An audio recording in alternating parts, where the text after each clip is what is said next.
முதல்ல என்ன என் மனைவி ஒத்து பாருங்க. விட்டு கொடுத்து போகணும். மீச வச்சு ஆம்பளன் கையை நிறுத்த கூடாது. பெண்களை விட ஒத்துப்போங்க பாருங்க. என்னைக்குமே மன நிம்மதி தான் வாழ்க்கை நிம்மதி. காசு பணமோ சோறு தண்ணி எதுவுமே நிம்மதி கிடைக்கும். வாழ்க்கை ஒத்து போகணும். நான் ஏன் பெண்களை சக்தி சக்தின்னு சொல்றாங்கன்னு தெரியுமா? அந்த பெண்களுக்கு வந்து 2 குலதெய்வம் இருக்கும். உங்களுக்கு தெரியுமா? ஆண்களுக்கு மட்டும்தான் ஒரு குலதெய்வம் இருக்கும். தெரியுமா உங்களுக்கு? தெரியல. அப்படியே மந்திரிச்சிட்ட மாதிரி இருக்கீங்க பாரு. எப்படி அப்படிங்கிறது ரெடியா இருக்கு.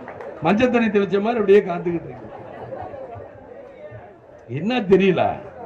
ஒரே குலதெய்வம் உங்களுக்கு.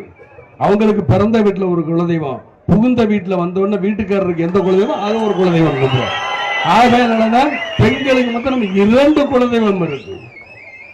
ஆக 2 குலதெய்வம் இருக்கனாலதான் அவங்களை சக்தி சக்தி. பிறந்த வீட்டையை மறக்க மாட்டாங்க, புகுந்த வீட்டையும் மறக்காது. யார் என்றால் அந்த தாய்மார்கள் தான், பெண்கள் தான். ஆகையினால அவங்களை பத்தி சொல்றாரு. அதே மாதிரி குடும்ப சுமையை தாங்கிட்டுறாரு. நீங்களா என்ன ராத்திரி 9 மணிக்கு வரை என்ன காலையில எந்திரிச்சு அவங்க ரேஷன் கடைக்கு போய் தண்ணி பிடிச்சி வீட்டை சுத்தம் பண்ணி பிள்ளைகளை ஸ்கூலுக்கு அனுப்பி உங்களுக்கு சோறாக்கி வச்சுட்டு உங்களுக்கு காலுகை வச்சா காலுகை அமுக்கி விட்டு எல்லாம் பண்ணி எல்லாம் பண்றாங்க. அவங்கள போய் முறைக்கிறது. எதுல முறைக்கிறது? டாஸ்மார்க்ல இருந்து முறைக்கிறது. உண்மையான பத்தினா என்னம்மா அப்படிலாம் இல்லை வச்சு ஏன்டா அப்படியெல்லாம் பேசுறேன். டாஸ்மார்க் கூட என்னடி இந்த நிலை கொலைவு கொண்டு வருது. அதனால பெண்களை நீங்க சாமானியமா நினைக்காதீங்க.